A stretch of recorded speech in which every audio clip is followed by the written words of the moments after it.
चुनाव नहीं लड़ता। लेकिन देवेंद्र कटारा पूर्णतया गलत है, अनर्गल आरोप लगा रहे हैं। भारतीय जनता पार्टी के आरएसएस के एजेंट बनकर के देवेंद्र कटारा जो हैं वो आदिवासी संस्कृति, आदिवासियों के संवैधानिक अधिकारों के घोर विरोधी हैं और भारत की अस्मिता, अखंडता आदिवासी के लिए सर्वोपरि। भारतीय संविधान में आदिवासी समुदाय के लिए, आदिवासी क्षेत्रों के लिए आर्टिकल 244 1 और 2 में विशेष प्रावधान किए गए हैं और ये विशेष प्रावधान ये बताते हैं कि आदिवासी क्षेत्रों पर लोकसभा और किसी भी राज्य की विधानसभा में पारित कोई भी कानून, कोई भी प्रस्ताव आदिवासी समुदाय की ट्राइबल एडवाइजरी काउंसिल की सलाह मशवरा के बिना स्वीकार नहीं किए जाएंगे, वहां पर थोपे नहीं जाएंगे। और राज्यपाल द्वारा पृथक से आदिवासी क्षेत्र के लिए एक अधिसूचना जारी करके लोकसभा और विधानसभा के कानूनों को विस्तारित किया जाता है। 5वीं अनुसूची आदिवासी क्षेत्रों को विशेष अधिकार देती है और पिछले 70 वर्षों से कांग्रेस और भारतीय जनता पार्टी जैसी राष्ट्रीय पार्टियां जो हैं वो आदिवासी क्षेत्र के 5वीं अनुसूची आर्टिकल 244 1 और 2 के प्रावधानों को लागू नहीं कर रही थी, लागू करने में असफल थी। और आदिवासी समुदाय ने देखा कि भारतीय जनता पार्टी या कांग्रेस पार्टी आदिवासी समुदाय या आदिवासी क्षेत्र के हित में जो आर्टिकल 244 1 के संवैधानिक अधिकार हैं उनको लागू नहीं करेगी। तब आदिवासी समुदाय ने भारतीय जनता पार्टी और कांग्रेस से अलग होकर के अपना पृथक एक राजनीतिक विंग शुरू करने का निर्णय किया। देवेंद्र कटारा ने यह भी आरोप लगाया कि आदिवासी परिवार आदिवासी क्षेत्र में वोटर आईडी, चुनाव प्रणाली और राशन कार्ड का विरोध कर रहा है। लेकिन आदिवासी परिवार की यह भावना कतई नहीं है। आदिवासी परिवार ने हमेशा एक डिमांड की कि आदिवासी क्षेत्र में आदिवासियों को पृथक से राशन कार्ड इश्यू किया जाए, पृथक से उसकी यूनिक आइडेंटिटी आदिवासी के रूप में जो है वो दी जाए और आदिवासी परिवार, आदिवासी की संस्कृति, आदिवासी का धर्म, आदिवासी का इतिहास, उसको संरक्षित रखने के लिए भी सरकारों से कई बार मांग करती रही है। जो अभी पृथक आदिवासी धर्म कॉलम के रूप में आदिवासी परिवार की वजह से समस्त भारत में यह मांग उठाई जा रही है और यह मांग पूर्णतः संवैधानिक है। आदिवासी परिवार ने हमेशा भारत के संविधान का सम्मान किया है और आदिवासी परिवार भारत के संविधान का सम्मान करता रहेगा। और आदिवासी क्षेत्र में नक्सलवाद के पनपने की किसी भी प्रकार की कोई संभावनाएं नहीं है। हम भारत के संविधान का सम्मान करते हुए आदिवासी के जो संवैधानिक अधिकार हैं उनको प्राप्त करके पूर्णतया लोकतंत्र में आस्था रखते हुए लोकतांत्रिक प्रणाली से हम आदिवासी समुदाय के संवैधानिक अधिकार आदिवासी को दिलाने के लिए आदिवासी परिवार के सानिध्य में कार्य कर रहे हैं। अगर आदिवासी परिवार, जैसा कि देवेंद्र कटारा जी ने जो आरोप लगाए हैं कि ये चुनाव का विरोध कर रहे हैं, अगर आदिवासी परिवार चुनाव का विरोध करता तो आदिवासी परिवार भारतीय ट्राइबल पार्टी को दक्षिण राजस्थान में ला करके चुनाव लड़वाने की बात नहीं करता और चुनाव नहीं लड़ता। लेकिन देवेंद्र कटारा पूर्णतया गलत है, अनर्गल आरोप लगा रहे हैं। भारतीय जनता पार्टी के आरएसएस के एजेंट बनकर के देवेंद्र कटारा जो हैं वो आदिवासी संस्कृति, आदिवासियों के संवैधानिक अधिकारों के घोर विरोधी हैं। और पिछले समय काकरी डुंगरी का जो एक बहुत बड़ा एक प्रकरण, बहुत बड़ी एक हिंसक वारदात जो की गई, उसमें भी देवेंद्र कटारा ने काकरी डुंगरी के ऊपर जाकर के आदिवासी युवाओं को बरगलाया, भड़काया और उनके सानिध्य में जो हिंसक वारदात हुई, इसमें हजारों आदिवासी युवाओं और कर्मचारियों के ऊपर मुकदमे भी हुए हैं। उसके जिम्मेदार केवल और केवल देवेंद्र कटारा हैं और इसी वजह से देवेंद्र कटारा पर एक मुकदमा भी दर्ज हुआ है और वो अभी कुछ समय पूर्व जेल की यात्रा करके भी आए हैं। मैं देवेंद्र कटारा जी से ये कहना चाहता हूं कि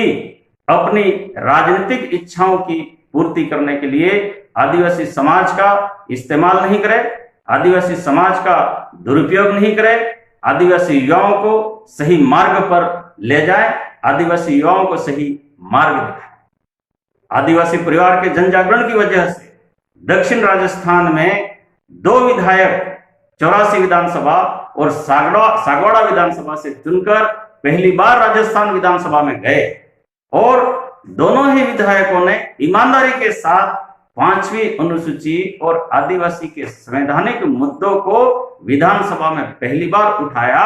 और यही कारण है कि कांग्रेस और भारतीय जनता पार्टी जैसी राष्ट्रीय पार्टियां भी अब आदिवासी मुद्दों को विधानसभा में उठाने लगी है। यह आदिवासी परिवार का जो जन जागरण है इसी वजह से हुआ है। जब दक्षिण राजस्थान में भारतीय ट्राइबल पार्टी के 2 विधायक जीते और कई सारे विधायक बहुत कम वोटों से हारे, तब जाकर के गुजरात में जो भारतीय ट्राइबल पार्टी के राष्ट्रीय अध्यक्ष महेश भाई वसावा हैं, उनके मन में एक स्वार्थ जागृत हुआ कि मैंने एक बांझ पार्टी जो गुजरात में 2 विधायक जिताने के बाद में एक भी विधायक तीसरा चौथा नहीं जिता पा रही थी, उसको आदिवासी परिवार के हाथ में दिया और आदिवासी परिवार के सानिध्य में आकर के जब भारतीय ट्राइबल पार्टी के 2 विधायक राजस्थान में जीत गए तो राष्ट्रीय अध्यक्ष महेश भाई और राष्ट्रीय कार्यकारिणी में जो वसावा बंधु हैं उन सबके मन में एक स्वार्थ पैदा हुआ कि अब हम भारतीय ट्राइबल पार्टी को जो आदिवासी की परिवार के नियंत्रण में दी थी उसे हम पुनः क्यों न वापस ले ले, क्योंकि भारतीय ट्राइबल पार्टी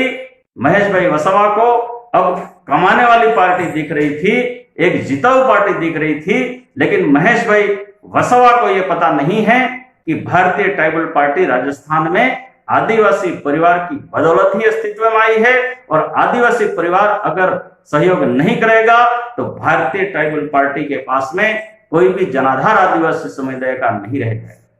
महेश भाई वसावा ने अपने स्वार्थ को पिछले 2018 के जो लोकसभा चुनाव हैं उसमें आदिवासी परिवार के सामने लाए। पिछले विधानसभा चुनाव में आदिवासी परिवार की आम राय नहीं होने की वजह से कुछ साथियों को टिकट विधानसभा के नहीं मिल पाए। ऐसे कुछ साथी जो स्वार्थी थे वो आदिवासी परिवार के खिलाफ अंदर ही अंदर काम करने लगे। उसमें मोहन भाई डिंडोर जो सागवाड़ा विधानसभा क्षेत्र में पड़ते हैं वो प्रमुख थे और एक भाई मुबस्सिर मकरानी हैं जो आदिवासी परिवार के विरुद्ध हुआ। मुबस्सिर मकरानी और मोहन भाई डिंडोर को आधार बना करके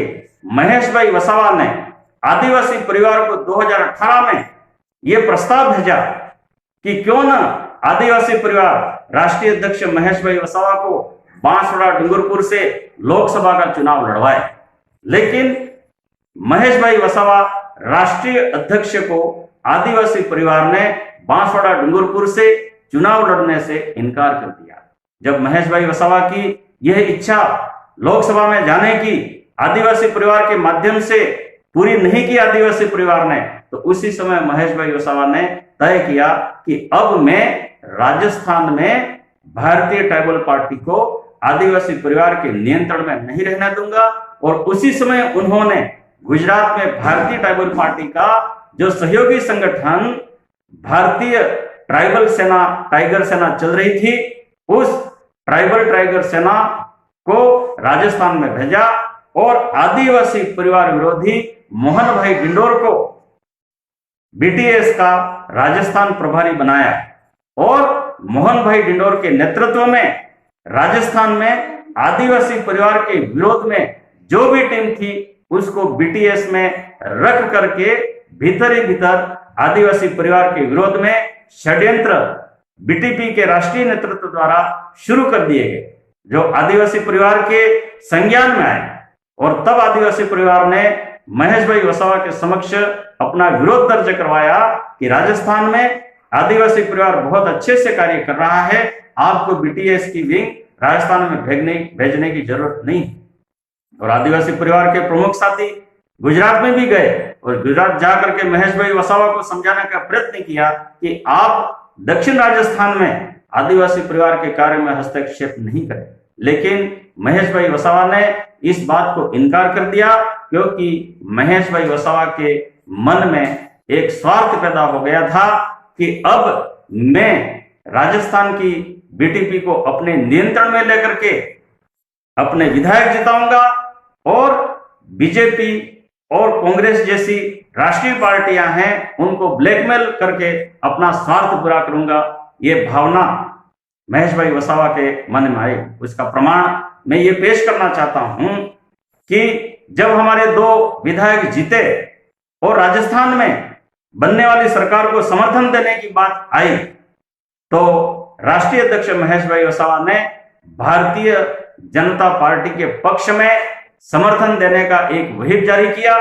लेकिन आदिवासी परिवार ने आरएसएस और भारतीय जनता पार्टी जैसा जो संगठन है उसको समर्थन देने से इनकार कर दिया। और उसी समय आदिवासी परिवार ने यह दबाव बनाया कि अगर आप भारतीय जनता पार्टी को समर्थन देने के लिए आदिवासी परिवार और आदिवासी परिवार द्वारा भारतीय ट्राइबल पार्टी से बनाए गए जो विधायक हैं उनको मजबूर करते हो तो हम अभी ही आपकी भारतीय ट्राइबल पार्टी को छोड़ देंगे। और उस समय महेश भाई वसावा भारतीय ट्राइबल पार्टी के वर्चस्व को राजस्थान में खत्म नहीं होने देना चाहते थे। इस वजह से उन्होंने आदिवासी परिवार की बात को माना और आदिवासी परिवार ने अपने मुद्दों पर क्षेत्रीय विकास के लिए कांग्रेस पार्टी जो धर्मनिरपेक्ष पार्टी है उस धर्मनिरपेक्ष पार्टी को आदिवासी समुदाय पसंद करता है, उसको आदिवासी समुदाय की आम राय से समर्थन दिया। और उसी समय महेश भाई वसावा ने यह तय किया था कि मैं अब राजस्थान में भारतीय ट्राइबल पार्टी को आदिवासी परिवार के नियंत्रण में नहीं रहने दूंगा। और उसी के अनुरूप आज महेश भाई वसावा ने अपना रंग दिखाना शुरू कर दिया है और आदिवासी परिवार के नियंत्रण से बाहर होकर के प्रदेश कार्यकारिणी में बहुत सारे उन्होंने परिवर्तन किए आदिवासी परिवार की सलाह के बिना। और अब आदिवासी परिवार ये महसूस करता है कि भारतीय ट्राइबल पार्टी आदिवासी समाज के अनुशासन, आदिवासी समाज के नियंत्रण से पूर्णतया बाहर हो चुकी है।